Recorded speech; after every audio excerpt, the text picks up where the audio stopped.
Mesdames, Mesdemoiselles, Messieurs, bonsoir. Dimanche 26 mai, les électeurs européens se rendront aux urnes pour choisir leurs représentants. Parmi ces représentants, nous recevons aujourd'hui avec plaisir deux candidats de l'Union démocratique pour la liberté, l'égalité et la fraternité. Mes invités sont Madame Jelidi Hinda. Bonjour. Bonjour, vous êtes candidate sur la liste UDLEF. Oui. Et comme tête de liste, nous avons Christian Persan. Bonsoir Christian. Bonsoir. Bon, l'Union démocratique pour la liberté, l'égalité et la fraternité est un parti citoyen, c'est ça, un parti laïque, indépendant qui prend des valeurs universelles, humanistes et bienveillantes pour une Europe forte, une Europe pour laquelle vous œuvrez et vous comptez donner plus encore si vous êtes élu dans ce Parlement européen. Alors, la première idée qui vient en tête, nous avons sur le plateau deux candidats. L'un est européen de souche et l'autre qui est européenne par adoption, par naturalisation. Une européenne nouvelle génération, disons. Je suis née en Europe, en France, donc je suis française, mais d'origine, oui, des origines. Voilà. Oui. Si lui il est breton, vous êtes tunisienne d'origine et lui il est breton d'origine. Voilà. Voilà. Normande tunisienne d'origine. Parfait. Alors, justement, ce qui fait la richesse de votre parti, c'est que vous êtes un parti qui représente la diversité, puisque vous êtes, apparemment à ma connaissance, le seul parti à avoir un candidat de couleur. Oui, c'est ce qui m'a été rapporté cette semaine par un ami africain qui m'a dit sur votre spot de campagne avant-hier, et vous êtes les seuls à avoir présenté un candidat noir. Donc, un spot que nous diffusons sur ML TV chaque soir jusqu'à la tenue des élections européennes. Alors, certains confondent diversité et communautarisme. Qu'est-ce que vous en dites, Hinda? Est-ce que vous êtes un parti communautariste? Alors, pas ou du un tout. parti de diversité? Pas du tout. Nous ne sommes pas un parti communautariste. Nous sommes un parti de la diversité. Et la diversité, c'est quoi? Ce sont des origines différentes, des religions différentes, c'est aussi des éducations différentes, et puis aussi des cultures différentes, des catégories aussi professionnelles différentes. Ça peut aller de la mère au foyer à l'entrepreneuse, ça peut aller justement de tout type de profession. Donc la diversité, justement, c'est cette différence chez chacun de nous qui amène à une richesse. Nous ne sommes pas justement un parti, nous sommes un parti laïque, et ça c'est important de le comprendre. Donc nous sommes pour la laïcité, nous sommes pour les droits, des valeurs, justement c'est liberté, égalité, fraternité. Alors, vous insistez sur la laïcité. Pratiquement, la France est laïque, tous les partis politiques en France sont laïques. Pourquoi vous insistez sur cet aspect?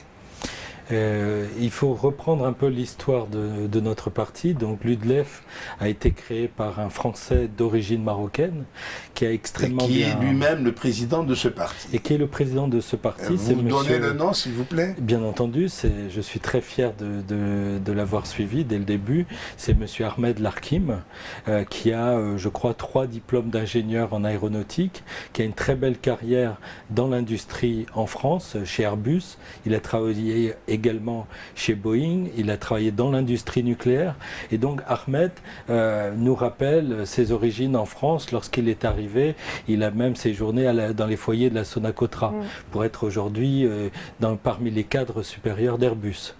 Très bien. Donc, alors, cette insistance sur la laïcité, justement. Eh bien, ça vient pas de moi, Ouais. ça vient de Ahmed, qui est donc d'origine marocaine et Donc qui de confession musulmane. oui, et puis qui est pratiquant. Mais il considère que c'est sa vie personnelle. Exactement. Et la laïcité, selon Ludleff, c'est pas une laïcité de combat, c'est pas une laïcité pour étouffer les religions, quelles qu'elles soient. C'est d'ouvrir un espace entre nous pour coexister sereinement. Voilà, c'est ça l'idéal que nous défendons.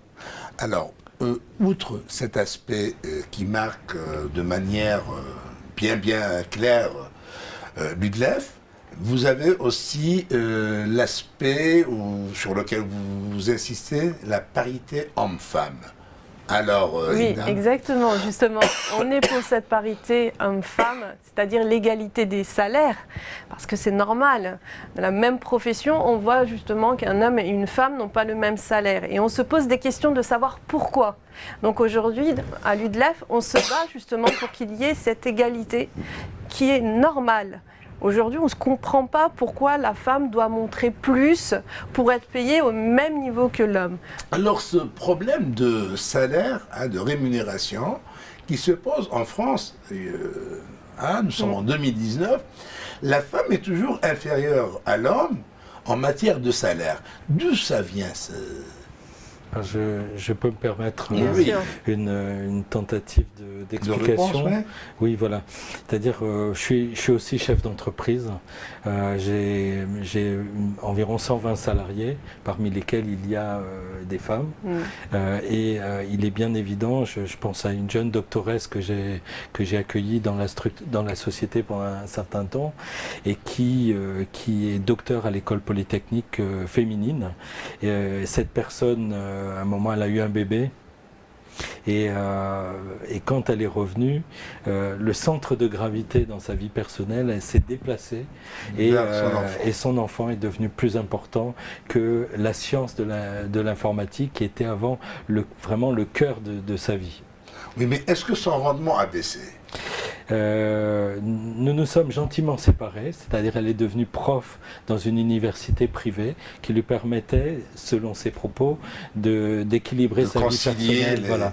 Donc il n'y a pas eu de volonté de ma part de moins la payer, de la traiter moins bien, mais simplement elle avait moins de temps et Mais là, on parle d'un cas un petit peu particulier qui a été même géré intelligemment. Disons-le. Mais je parle de manière générale en France, les femmes, pour un poste égal, elles sont rémunérées moins que les hommes. Pourquoi ? Et ça, pratiquement, c'est le public. Pratiquement, c'est le public, parce que dans le privé, on ne voit pas de discrimination. Eh bien, vous avez sans doute remarqué sur notre liste, il y a une jeune franco-algérienne qui se bat depuis des années. Elle est la meilleure experte, je pense, aujourd'hui en France sur le football féminin. Oui, Dounia Z Mesli, exactement. Elle est native de Oran, de Tlemcen, plus précisément. Et donc, Dounia, elle a créé le site Cœur de Foot. Elle a la carte de presse en tant que journaliste. Elle est allée à la FIFA, elle a rencontré Gianni Infantino, le président, et elle a voulu nous rejoindre pour que les joueuses de football soient traitées de la même façon que les hommes. Alors les meilleures joueuses du PSG ont 20 000 euros par mois et leurs homologues masculins ont jusqu'à 2 millions d'euros par mois. Et aux États-Unis, il y a une campagne des joueuses qui sont toutes les joueuses de l'équipe américaine qui ont fait grève et qui ont exigé d'être payées comme les hommes. Donc le sujet, il est au cœur de l'actualité, sachant que le 7 juin jusqu'au 7 juillet, la Coupe du monde de football féminin aura lieu en France et on s'attend à plus d'1 milliard de téléspectateurs. Et nous espérons que Dounia Mesli animera une émission Coupe du monde de football féminin sur Amel TV. C'est notre souhait et j'espère que cela va se concrétiser. Avec grand plaisir. Parfait. Alors, on continue sur cette question de parité homme-femme. C'est-à-dire, c'est un petit peu Sarkozy qui est à l'origine de l'idée de la parité homme-femme.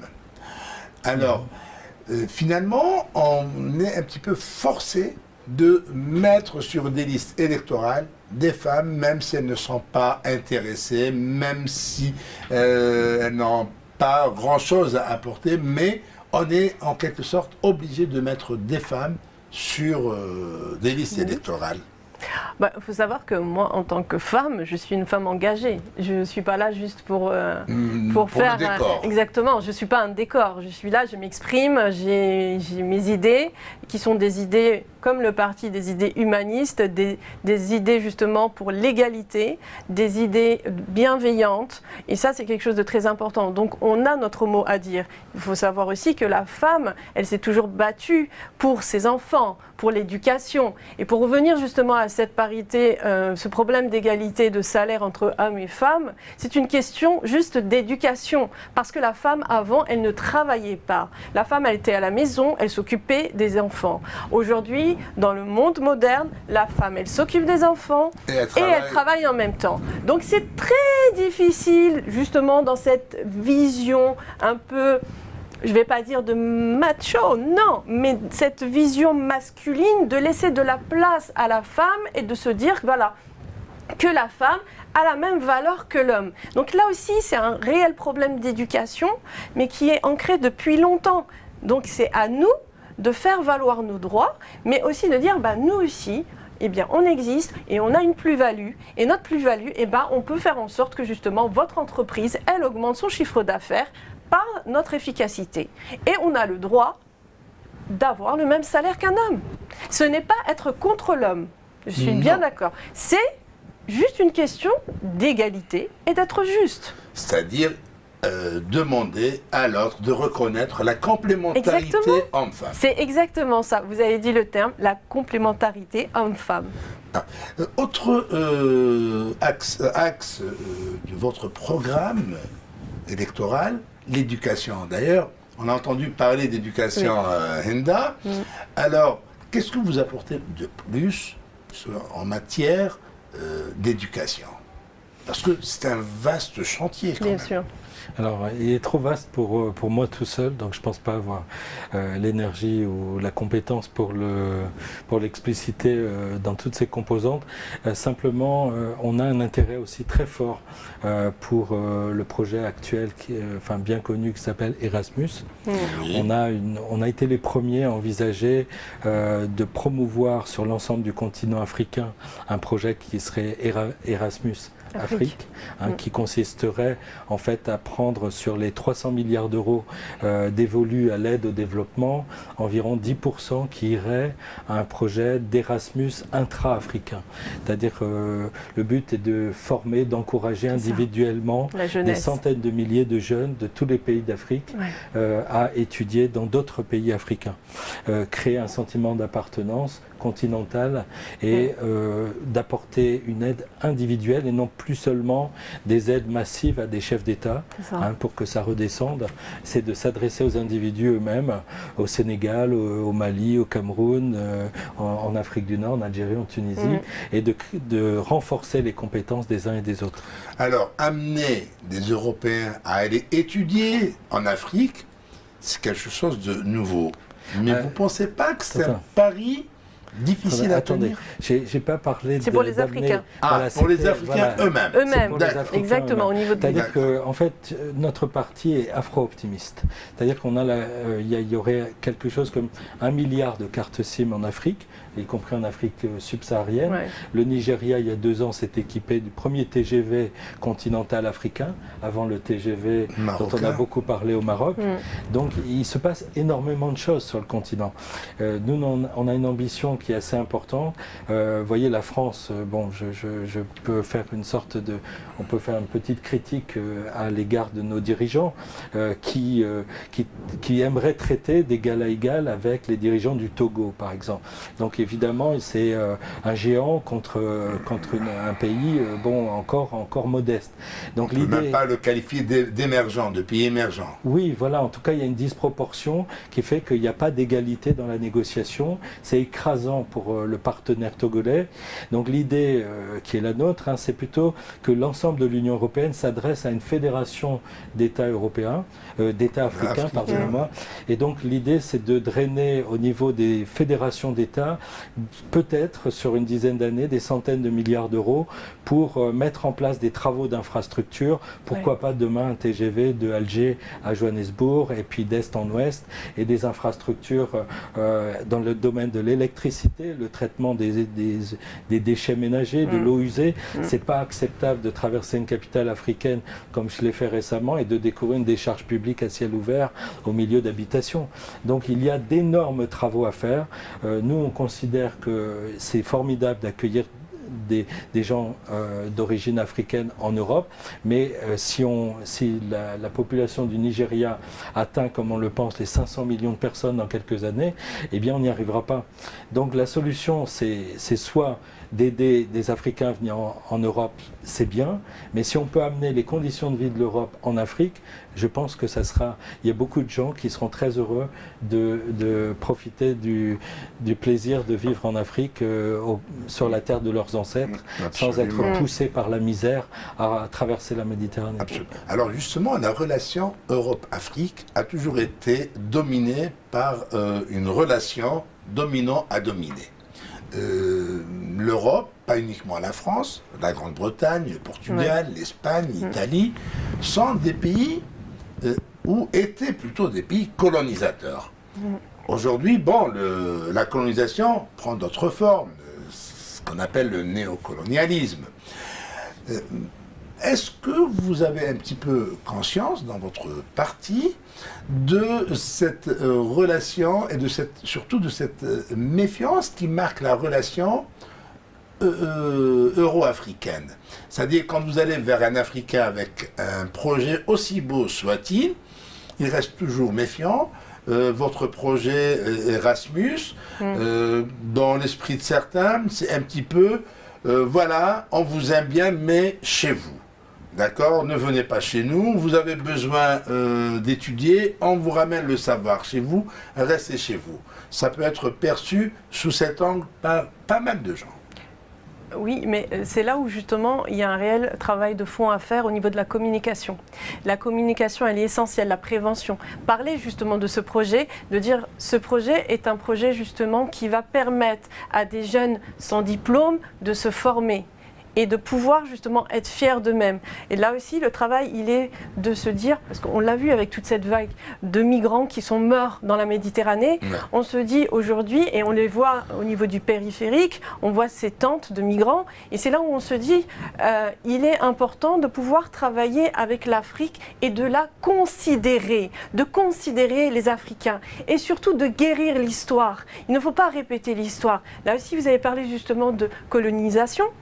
La colonisation, justement, il y a eu énormément de dégâts. Mais à côté, il y en a qui vont vous dire, oui, ça a apporté aussi l'éducation, la langue française, on la voit, hein, la francophonie et tout, qui est une richesse. Mais là, encore une fois, il est important qu'il n'y ait plus ce problème de dominant-dominé. Il est important d'égalité, d'être humain à être humain. Et là aussi, c'est tout est fonctionnement d'éducation et surtout de communication.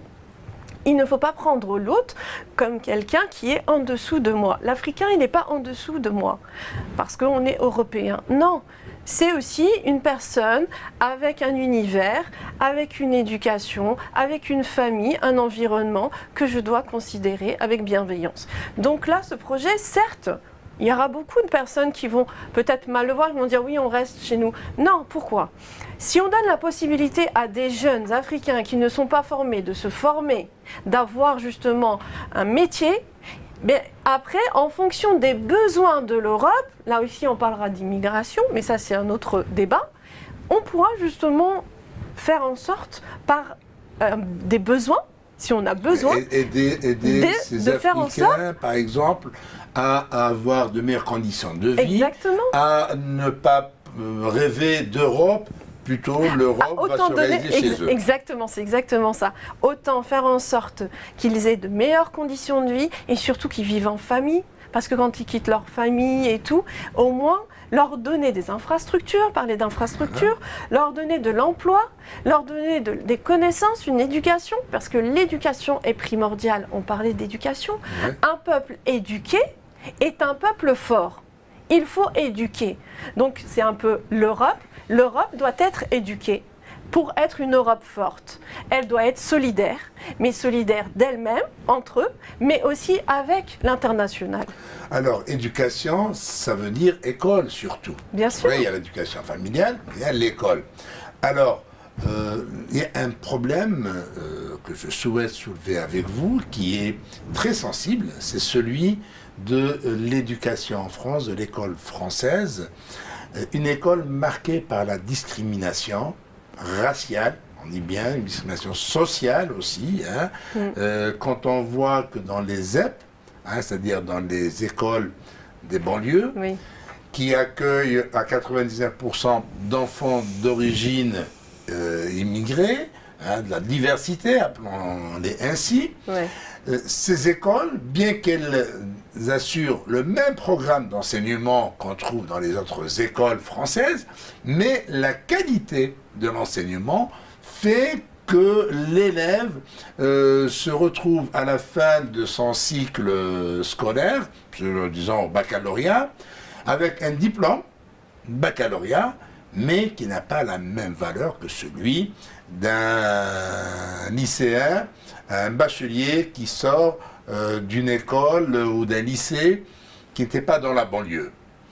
C'est ce qu'on appelle les ZEP, les zones d'éducation prioritaire. D'abord, qu'est-ce qu'on entend par ZEP? Linda, vous avez justement connu ces ZEP.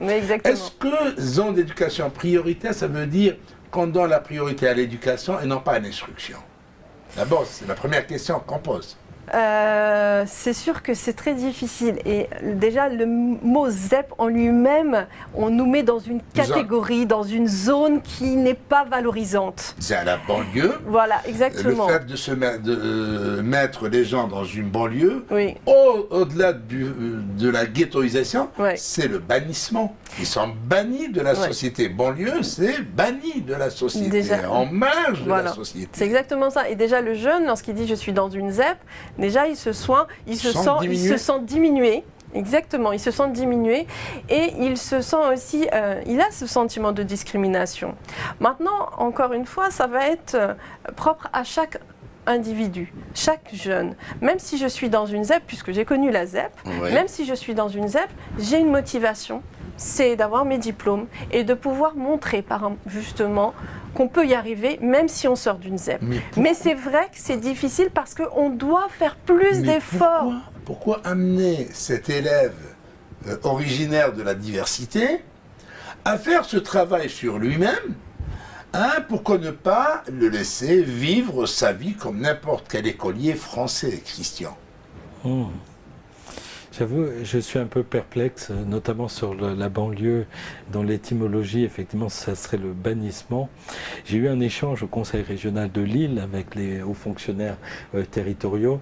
Et en fait, il se trouve qu'avec le TGV à 1 heure de Paris, Lille et sa grande conurbation, représentant 3 millions de personnes, c'est en fait la banlieue de Paris. Donc on est très vite, à 1 heure de TGV. Au sens d'aménagement du territoire, la banlieue, c'est la proximité avec un centre urbain. Et effectivement, les gens qui ont moins de pouvoir d'achat sont plus éloignés du centre. Donc effectivement, il y a une notion d'exclusion, mais d'exclusion par le pouvoir d'achat, pas juste par la couleur de la peau ou l'origine ethnique. Moi, mon grand-père était ouvrier en maçonnerie, il était tailleur de pierre et il était d'une famille de 7 enfants. Donc il n'a pas toujours mangé à sa faim. C'est un petit peu une famille africaine. Oui, voilà. Non, mais c'est pour vous dire qu'en fait, j'ai côtoyé des élites africaines en France quand je suis arrivé à Paris, notamment de la haute société tunisienne ou marocaine, et qui étaient à des années-lumière de mes conditions de vie et d'origine sociale. Et j'ai été très surpris que des Français de classe sociale très élevée étaient mieux veillants, enfin étaient plus bienveillants à l'égard de leurs homologues tunisiens, marocains ou algériens qu'à l'égard d'un plouc, hein, c'est comme ça qu'on appelle les Bretons de la campagne, que j'étais. Donc il y a plusieurs paradoxes en fait, mais même si je vais dans votre sens sur les ZEP, cette impression de bannissement, d'exclusion, je pense qu'il faut l'étendre à également des Français dits de souche. Qui ont moi j'ai parlé de discrimination raciale et sociale. Et les deux, oui. Les deux existent. Discrimination raciale, ça va dans le sens... On pourrait ajouter territoriale, parce que pour ceux qui viennent de communes rurales ou d'exploitations agricoles ou de petites exploitations agricoles... De France, sont des Français de souche. Oui, et c'est les gilets jaunes d'aujourd'hui en fait. Ouais. Voilà. Alors, justement, ces ZEP, ces écoles d'éducation prioritaire, Hinda dit c'est à l'élève de faire un travail sur lui-même pour se motiver, pour. Mais pourquoi ne pas militer dans un parti politique comme le vôtre, dont l'appellation est liberté, égalité, fraternité? Donc pourquoi ne pas lutter à ce qu'on arrête cette politique de ZEP, à ce qu'on donne les mêmes chances aux enfants originaires de la diversité et à ce qu'on permette à tout le monde. Maintenant, si cet enfant ne réussit pas, tant mieux, tant pis pour lui, mais s'il réussit, tant mieux.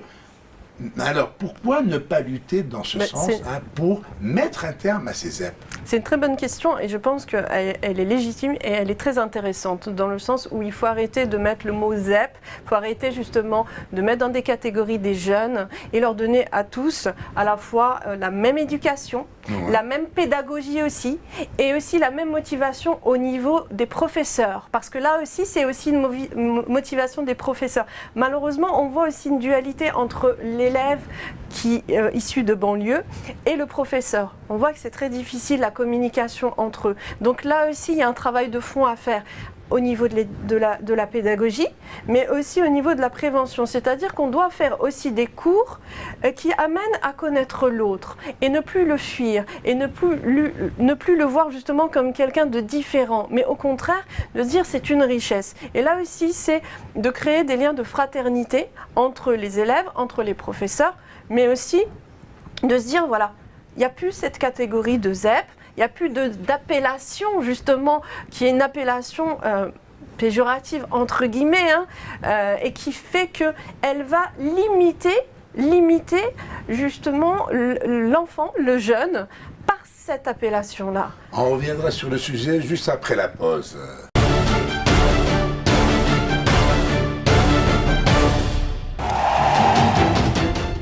Nous revoilà de nouveau avec mes invités Christian Persson et Hinda Djelidi, candidats de l'Union démocratique de l'égalité, liberté et fraternité, un parti qui va participer aux joutes électorales européennes dont le rendez-vous est fixé pour le dimanche 26 mai. Nous étions dans la première partie de l'entretien de ce débat sur l'éducation, et en parlant d'éducation, évidemment, on parle de l'école, et nous avons parlé de cette spécificité française qui a adopté une politique de carte scolaire et qui se distingue par l'existence de zones d'éducation prioritaires où, rappelons-le, la qualité de l'enseignement est d'un niveau beaucoup plus bas que celui qu'on trouve ailleurs, dans les banlieues, dans les zones à forte communauté étrangère, d'origine étrangère, même si elles sont françaises. Et justement, Christian, vous allez vous aspirer à siéger au Parlement européen en tant que député français qui représente cette population française. Et on parlait de lutter en tant que parti politique pour bannir ces ZEP. La meilleure façon pour vous, qui êtes un parti de la diversité, pourquoi ne pas calquer le système éducatif européen? Parce qu'en Suède, En Grande-Bretagne, en Belgique, on ne trouve pas ce type d'enseignement, ce type de discrimination. Alors pourquoi ne pas œuvrer à ce que, en France, on gagne les mêmes systèmes qu'en Europe, dans le reste de l'Europe? Oui, c'est le paradoxe de la France, c'est d'être... la France est construite autour de son État. Son État aujourd'hui, c'est un État obèse. On parle de la fonction publique et du parapublic, c'est pratiquement 6 millions de personnes. En France, on a un pays où l'État est au service, soi-disant, de l'intérêt général, et que c'est quasiment une religion étatique en fait. Et les ZEP, c'est un bon exemple. C'est que l'État prétend faire notre bonheur à notre place, nous imposer massivement et nous restituer cet argent sous forme d'aide, y compris en organisant notre vie pratiquement de la naissance à notre dernier jour. Donc nous, en tout cas l'UDLEF, nous sommes pro-européens et fédéralistes. Donc ces questions purement nationales qui sont internes à la France, bien entendu, doivent être reconsidérées dans le contexte européen.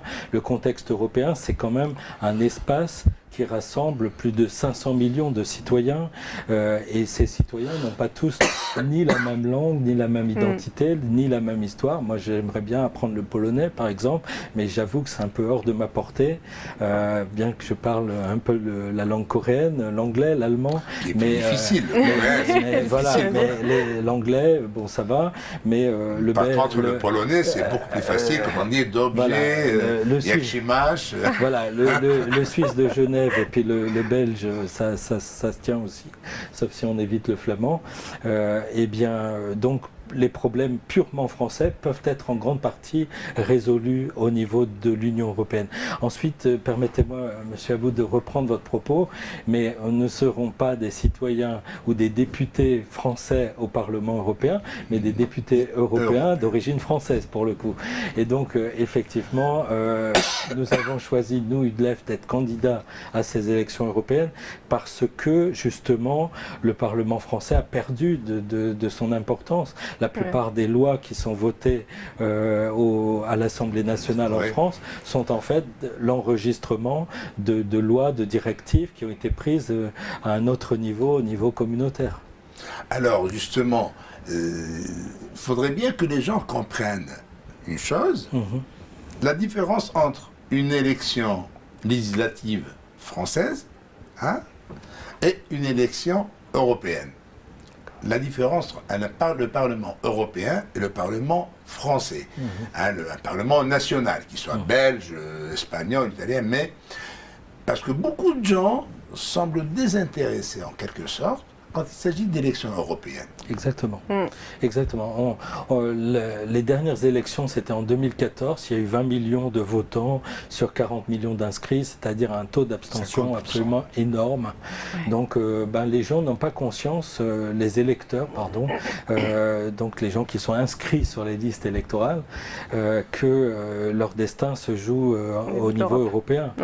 C'est très très dommage. Et d'ailleurs, en France, le vote, le scrutin du 26 mai a été confisqué par une espèce de plébiscite de la personne de notre président de la République, Emmanuel Macron, qui a essayé de polariser le débat pour faire monter sa liste en disant nous on est les progressistes, c'est les conservateurs, et il a fait monter le Front National, bien entendu, au détriment des listes comme celle de l'UDLEF qui défendent les valeurs centrales de l'Union européenne et de la République française.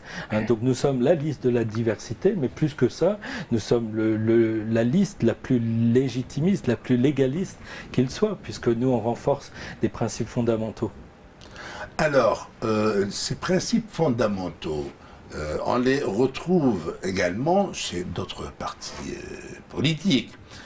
Et moi, je prends par l'UDI, par exemple, ils prennent la même politique que vous. Est-ce que vous ne chassez pas un petit peu sur le même terrain? Eux aussi se présentent comme étant une droite humaniste, comme étant pour l'écologie, pour pas mal pratiquement. La laïcité, et il y a aussi l'université. Sur la liste de l'UDI, nous trouvons en deuxième position l'ex-secrétaire d'État à la santé, Madame Nora Berra. Alors, vous chassez sur le même terrain? Il y a une certaine proximité apparente, mais si on creuse un peu, on est totalement différents.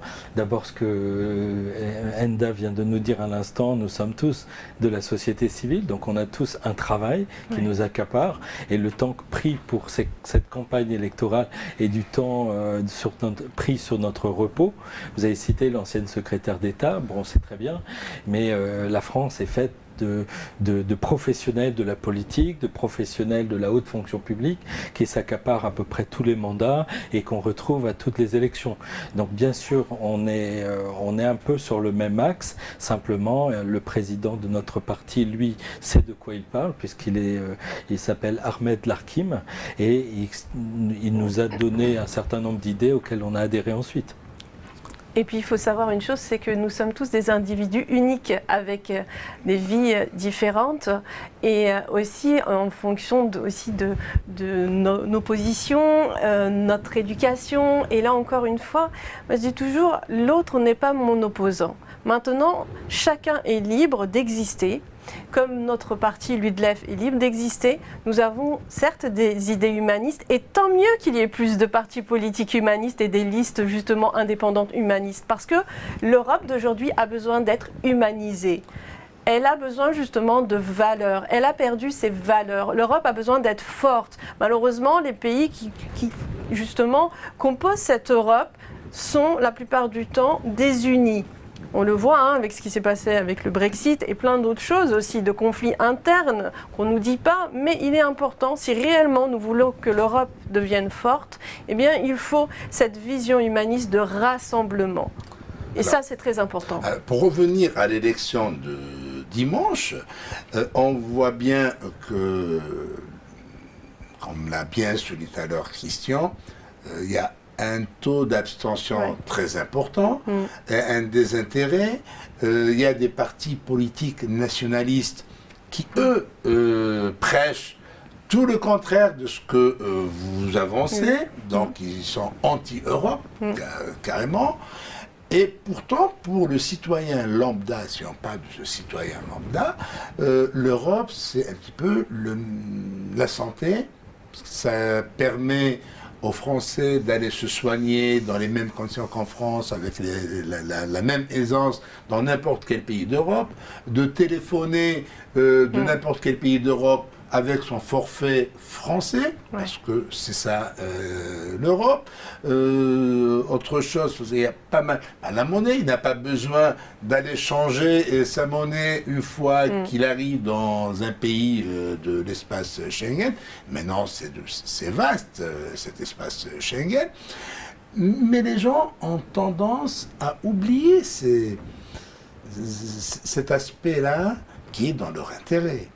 Comment faire pour remettre au goût du jour tous ces acquis sont des acquis pour le citoyen français, pour l'électeur français. Bien sûr. C'est un sujet difficile parce que le discours sur l'Europe est souvent accaparé par le gouvernement, par l'exécutif, ici en France, c'est vrai dans d'autres États. Et donc souvent, le président de la République, son gouvernement préfère attribuer à l'Europe un certain nombre de dysfonctionnements en disant c'est pas de notre faute, ça vient de là-haut. C'est le cas aussi de beaucoup de gens. Le Rassemblement national, qui a des élus à l'Union européenne, n'arrête pas de revendiquer l'Europe des nations et veut détricoter tout ce qui a été mis en place depuis 1957. Donc nous, on est fédéralistes dans le sens où on veut davantage d'intégration et pourquoi pas demain un président de l'Union européenne qui serait élu par l'ensemble des citoyens. Actuellement, on a des gens non élus qui dirigent l'exécutif communautaire. Juncker, par exemple, c'est une caricature. La plupart du temps, on voit dans quel état il est lors des grandes rencontres internationales. Il représente le Luxembourg, dont l'exemplarité dans le domaine fiscal n'est pas absolument certaine. C'est pas exemple de reproche.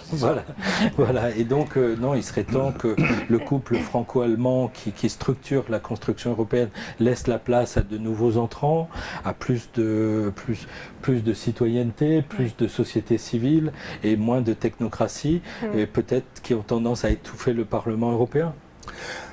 Enda? Oui, exactement. Et puis aussi, donc plus de citoyens qui s'investissent dans la politique, parce que ces citoyens connaissent aussi ce que vive le peuple. Et ça, c'est important, parce que il y a des fois des personnes qui parlent de souffrance, mais qui n'ont pas connu la souffrance. On ne peut pas parler de souffrance si on ne connaît pas la souffrance. On ne peut pas, justement, ça ne s'apprend pas dans les livres. Parler de pauvreté. Exactement. On ne peut pas parler de pauvreté si on n'a pas connu la pauvreté ou si on n'est pas parti, justement, visiter des familles qui meurent de faim, ou que ce soit en Afrique, ou par, justement, toutes ces missions humanitaires aussi qui nous amènent à côtoyer la souffrance. Donc, ce qui est important, c'est que, justement, ces citoyens-là vivent. Nous sommes le peuple. Et le peuple a besoin justement d'être là, de se lever et de se dire, nous aussi, on a le droit de revendiquer des droits, mais surtout d'être bienveillant. Parce que c'est ce qui manque, la bienveillance.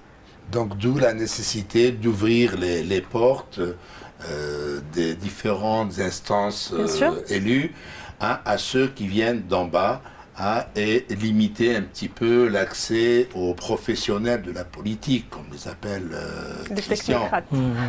On peut même, moi vraiment, je profite de cette émission pour vraiment exprimer à nos compatriotes, surtout ceux qui sont originaires du Maghreb, qui ont une telle importance pour l'avenir de la France et de l'Europe, montrer que l'effacement de l'Europe, de l'histoire, ce qui est en train de se passer, c'est-à-dire que l'Europe est en train de disparaître de l'histoire mondiale parce que la Chine, parce que l'ensemble du monde asiatique, d'un côté, la Russie d'autre part, mais aussi les États-Unis, l'ensemble de l'Amérique est en train de nous dépasser, de prendre l'ascendant.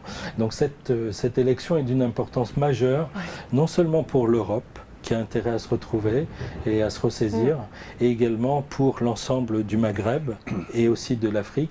C'est-à-dire que si l'Europe disparaît, c'est pas nécessairement une bonne chose pour l'Algérie, pour le Maroc, pour la Tunisie.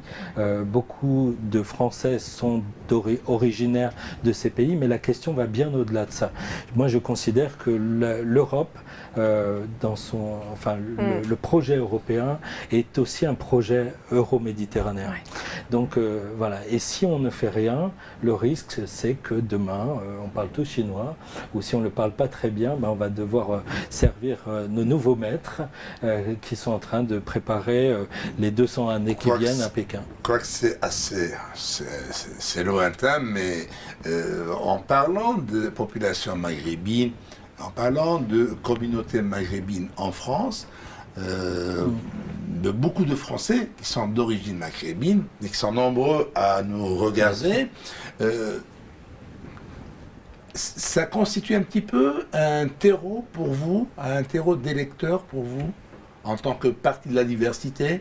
Vous faites quelque chose pour les attirer vers vous, sachant que les partis politiques, notamment de gauche, en un certain temps, depuis très longtemps même, ont fait de cette catégorie de la population française un fonds de commerce, un fonds électoral. Et ils ont été ballottés un petit peu entre le MoDem, Parti Socialiste, Parti de droite, sous les différentes appellations. Or, voilà, aujourd'hui, il y a un parti de la diversité. Concrètement, on voit cette diversité sur sa liste électorale, chose qu'on ne voit pas chez les autres partis politiques. Alors, que faites-vous, justement, pour vous rapprocher de cette communauté et pour faire de cette communauté une véritable force électorale sur laquelle vous allez vous appuyer? Alors, je me permets, Enda, et je te laisse ensuite la parole. Très simplement, moi, c'est vraiment un point central qui m'a séduit dans le discours de notre président au moment où il a fondé ce parti, c'était de dire, on a dans notre liste des gens qui ont une croyance, pour la plupart sont des musulmans, mais qui en ont assez peut-être d'être assignés dans un certain rôle par ces différents partis que vous venez de citer. Pour nous, les Français d'origine maghrébine, de confession musulmane, sont d'abord des Français et des Européens. Et donc, on s'adresse à eux en tant qu'hommes et en tant que citoyens. Ils doivent s'affirmer eux-mêmes voilà. comme étant Voilà. français européens. Et nous ne sommes pas porteurs de revendications de nature communautaire ou identitaire Voilà. ou confessionnelle qui sont du domaine de la vie privée de chacun pour le plus grand respect d'ailleurs des croyances de chacun. Exactement, exactement. Les croyances font partie de l'intime. Donc aujourd'hui, je n'ai pas à me justifier de dire que je suis française, je suis européenne et je suis fière de l'être. Et ça, c'est important de le comprendre. Après, mes convictions, elles sont personnelles, elles ne regardent personne. Le plus important, c'est que mon comportement n'offense pas l'autre.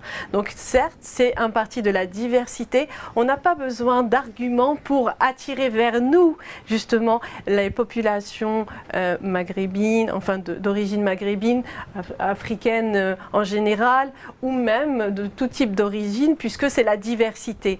Dans cette liste, il y a de tout. Et c'est ça le plus important. Pour faire réussir votre projet de société, pour pouvoir appliquer votre programme, vous avez besoin quand même d'une force électorale. Bien sûr. Et cette force, elle réside justement dans cette communauté. Bien sûr. Alors, amener cette communauté à s'affirmer et à affirmer son existence en tant que force électorale. C'est bien un but.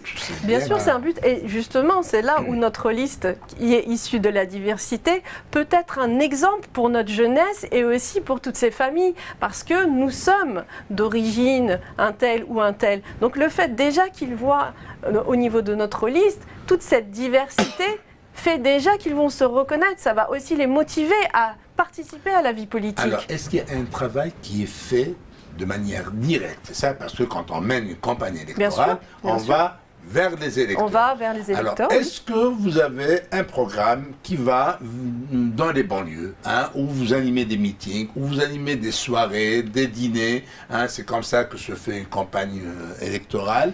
Est-ce que vous faites ce boulot pour faire prendre conscience aux gens qu'il y a un parti politique qui ne va pas se jouer d'eux, qui ne va pas jouer la carte comme fonds de commerce, mais pour leur donner une véritable chance d'exister en tant que Français européens. Sur le terrain, on va toujours sur le terrain, à la fois dans les banlieues ou à la fois parler, même dans les taxis, les chauffeurs de taxi, je me fais toujours un plaisir de parler de notre liste. Il y en a énormément, que ce soit aussi dans n'importe quel lieu.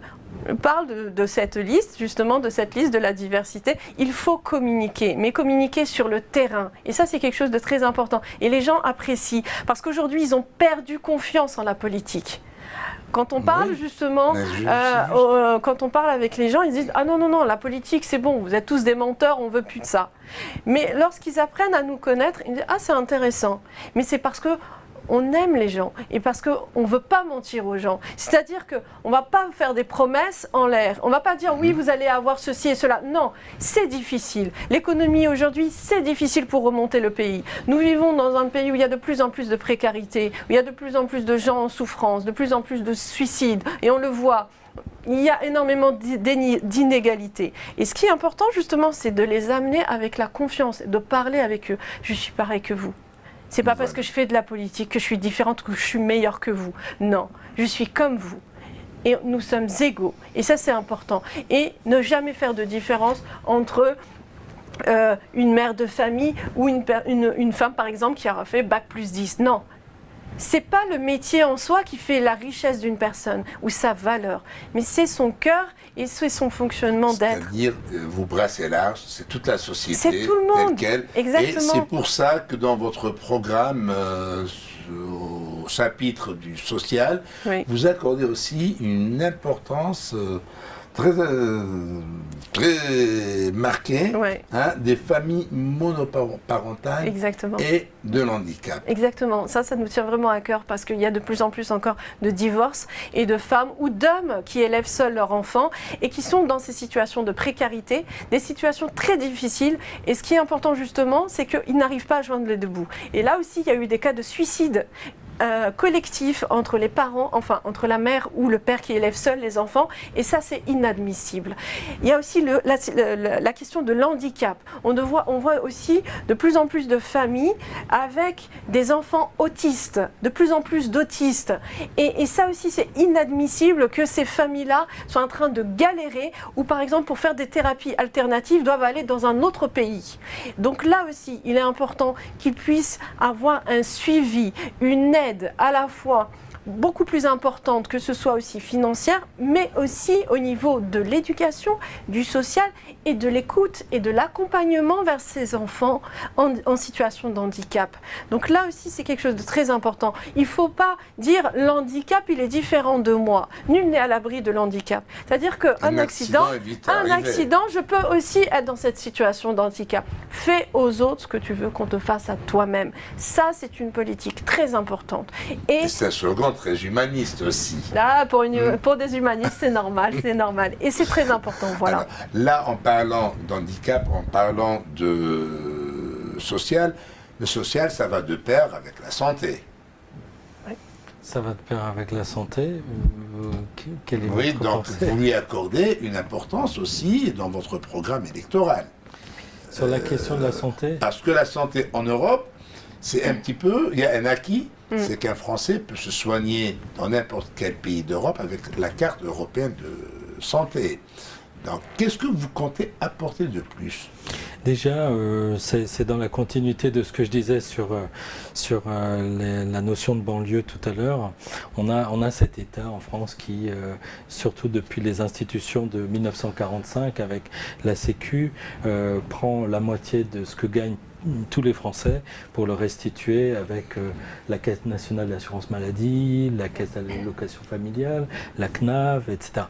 Donc normalement, depuis 1957 et encore plus ces dernières années, il est question d'ouvrir l'ensemble des assurances sociales.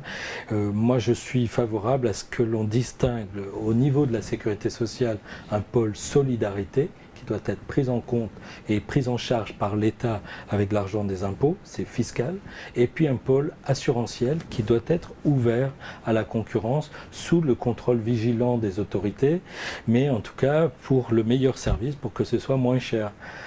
Voilà l'idée principale. Ça permettrait actuellement, vous voyez, je suis chef d'entreprise, donc j'ai une centaine de salariés, et quand je paye quelqu'un 2000 €, ce qui est un salaire d'un jeune cadre, ça me coûte 4000. Donc en général, il y a 2000 pour la personne et ça me coûte 4000. Ouais. Et ensuite, quand il a en plus maintenant le prélèvement à la source, donc il lui reste encore moins que 4000. Et puis après, quand il achète ses produits au grand magasin du coin, il a encore 20% de TVA. Donc il ne lui reste même pas les 1800 € promis. Donc voilà, la France c'est ça aujourd'hui, c'est-à-dire un État surpuissant qui prétend faire le bonheur des gens à leur place.